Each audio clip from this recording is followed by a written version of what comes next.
the top 5 luckiest NBA franchises of all time. Before I get started, this list is not in order, but it is my top 5 luckiest NBA franchises. Some NBA franchises have had all the luck in the world, whilst other NBA teams have struggled. I've already shown you guys my top 5 unluckiest NBA franchises of all time, but now it's time to switch it up. The main cause of a lot of these teams getting lucky is either because of the draft lottery or the actual draft itself. This is my top 5 luckiest NBA franchises of all time, but it's probably going to be different from yours, so comment down below any other franchises that you think have been lucky. And while you're at it, smash this video with a thumbs up rating if you're ready for the next one, and subscribe to watch more. Hope you guys enjoy. Let's get into it. In 1985, the NBA started using a lottery to determine the draft order. The league switched to a weighted system in 1990 and devised the current 1000 ping pong method in 1994. Some organizations have experienced a lot of luck through the draft, whilst other teams can't even catch a break. So here are the lucky 5. Number 1, the San Antonio Spurs. Don't get me wrong, the Spurs management is definitely, in my opinion, the best in the entire NBA, and it has been for a long time. The draft selections, the trades they've made, as well as the recent free agent signings have been because of their superior organization and management. But surely some of it has to be based off luck, right?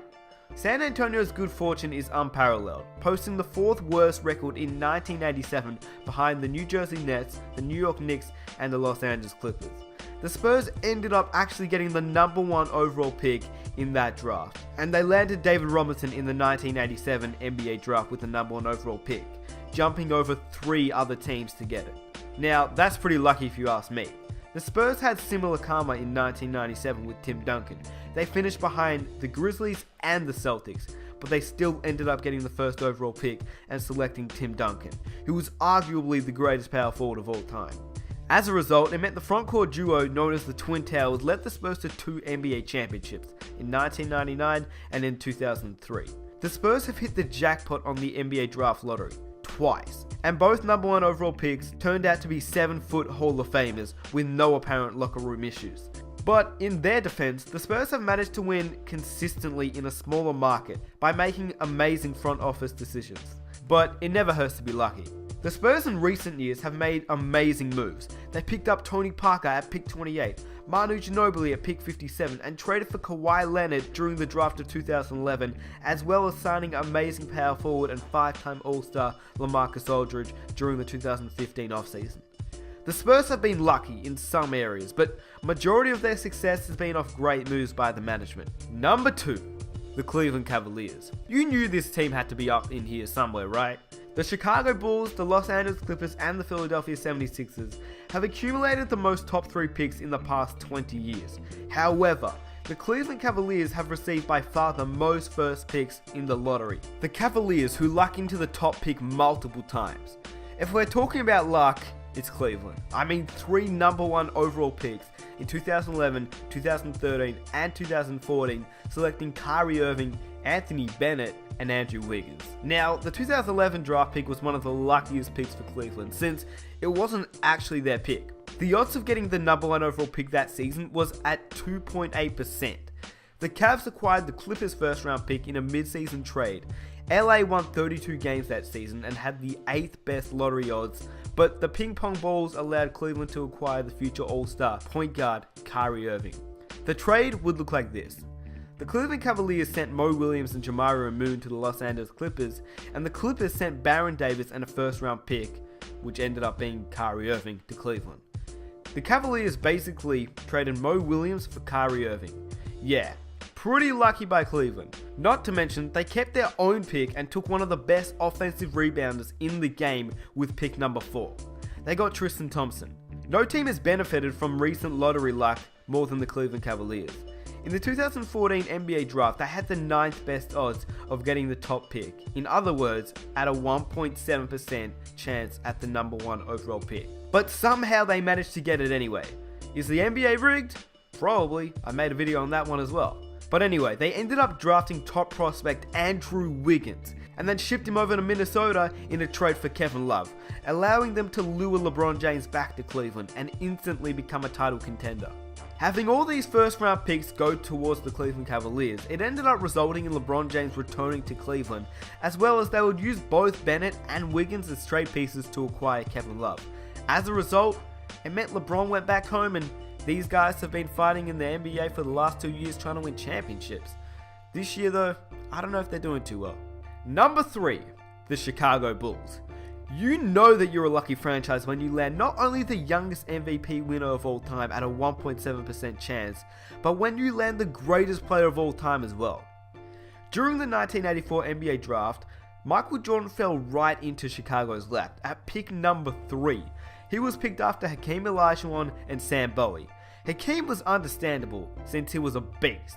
But Sam Bowie, I mean, he was a good prospect going into the draft, but as we all know, injuries derailed his career, and that is insane luck by Chicago to draft Michael Jordan with the 3rd overall pick. You cannot tell me that's not lucky, especially with the way that his career played out. It was 6 NBA championships in 8 years, and the greatest basketball player of all time was in Chicago. Both times Chicago had the number 1 overall pick, it produced 2 all-star caliber players. Elton Brand in 1999 and Derrick Rose in 2008. A few years ago now, the Bulls beat the long odds of landing the number 1 overall pick in the 2008 NBA draft.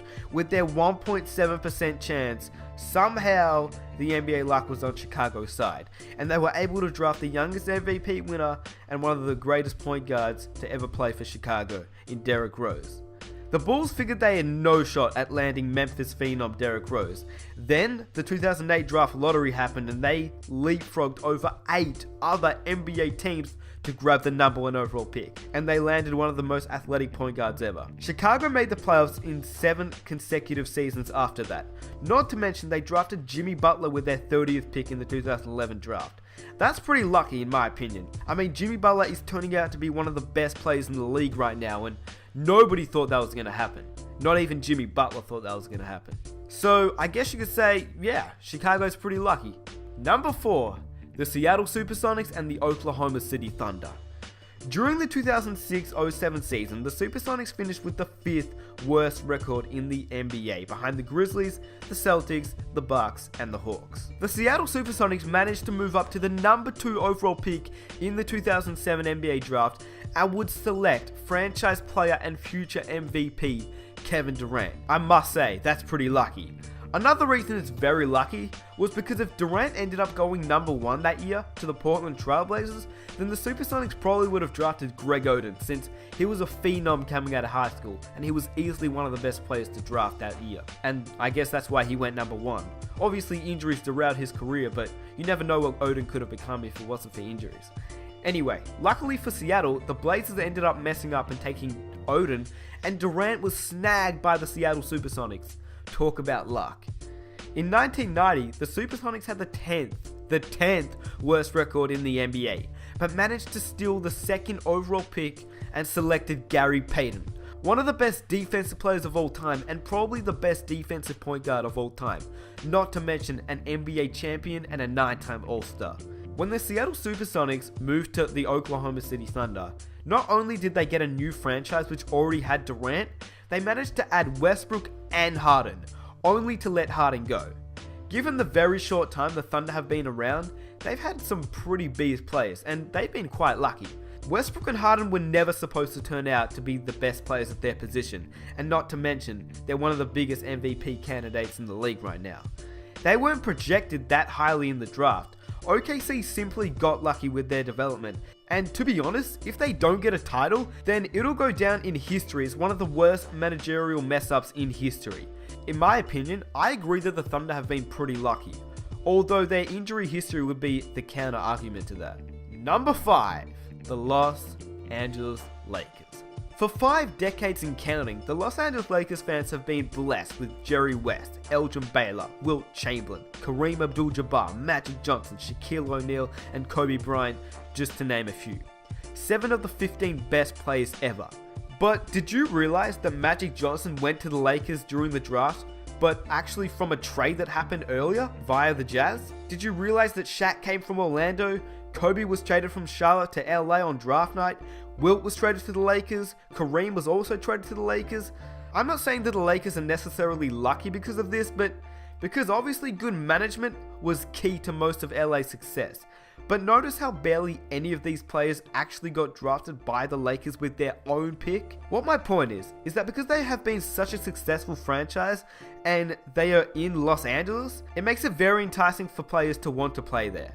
When a player wants to get traded normally, LA is normally a team that's on their list that they want to get traded to. As a result, the Lakers have gained some very good players over the years, ultimately making them one of the luckiest NBA franchises of all time. Even this year, the Lakers weren't doing too well, and Kobe Bryant retires, but now they've been blessed with pick number 2, and you never know what this pick could become. Brandon Ingram or Ben Simmons in the LA jersey, he might be the next superstar for the Los Angeles Lakers. So those are my top 5 luckiest NBA franchises. Now, let me just say this. This video was extremely hard to make, because you have to think about every team, and you have to think about if a certain team has been lucky, or if they've just had really good management. Some other teams that have been lucky, I guess I would say the Miami Heat. I mean, maybe I'm a little bit biased, but gaining players like Dwayne Wade at pick 5 and acquiring Shaq from LA, bringing the big 3 to Miami, and finding a gem in Hassan Whiteside. Obviously, Pat Riley is the main reason for all these players ending up in a Miami Heat uniform, but for a franchise that hasn't been around for a while, they've been pretty lucky as well. So let me know what other teams you feel have been extremely lucky down in the comment section down below. And if you guys want to see other NBA related videos like this one, drop a like on this video and subscribe to keep updated on any time I drop a video like this one. And if you guys want to see the unluckiest NBA franchise video, just click the first link in the description or go down to the comment section. I'll post a comment with a link to that video, you guys can watch it. And yeah, I hope you guys enjoy the video. Leave a like, subscribe if you're new. I'm preparing a Dwight Howard what if video, but I have 3 more exams. After my exams, I'm done. I'm uploading, and I'm sorry for the wait of the videos. I really apologize. Exams are going ham. I'm trying to upload this while I have exams. Hopefully it works out, but we'll see what happens. Anyway, I'm out. Peace.